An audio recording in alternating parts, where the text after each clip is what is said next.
முருகப்பெருமானுடைய வேல் இருக்கிறது. இந்த வேல் பார்த்தீங்கன்னா கூர்மையாக இருக்குது, அகன்று இருக்குது, ஆழமாக இருக்குது. நிறையா பேர் இப்போ என்ன ஆயிடுச்சு, யூடியூப்பில் வேலை வச்சு கும்பிடாதீங்க, வேலில் எலுமிச்சம்பழம் குத்துங்க, வீட்டில் வேல் வச்சிங்கன்னா சண்டை வரும், சாமியார் ஆயிடுவீங்க, எதையாவது ஒன்று சொல்லவும் நம்மளுக்கு என்ன வந்துடுது, முதல்ல என்ன வருது, பயம் வந்துடுது. ஐயோ வீட்டில் வேல் வைக்கக்கூடாதாம்ல அப்படி. வேல் சாமி கருப்பசாமியினுடைய அருவாலை நம்ம பூஜை பண்ணுறதில்லை, கரெக்டாக கருப்பசாமியோடையே தான் கும்பிட்றோம்.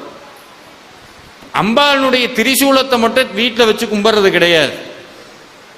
சிவபெருமானுடைய மழுன்னு ஒரு ஆயுதம் இருக்கு, அதை நம்ம வச்சு கும்பிட்றது கிடையாது. விநாயகருக்கு அங்குசம்னு ஒரு ஆயுதம் இருக்கு, அதை நம்ம கும்பிட்றது கிடையாது.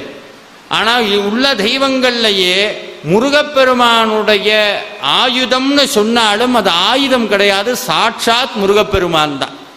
நீங்க சிக்கலுக்கு போனீங்கன்னா வேல் நெடுங்கண்ணி அம்மாட்டிருந்து அந்த வேலை வாங்கி கொண்டு சாமிகிட்ட வைப்பாங்க. வாழ்க்கையில் ஒரு தடவையாவது போய் பார்க்கணும்.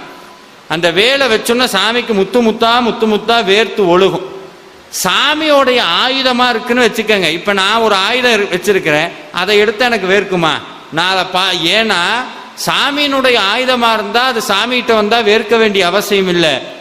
சாட்சாத் சிவனும் சக்தியும் சேர்த்த பரிபூரண வடிவம் தான் வேல்.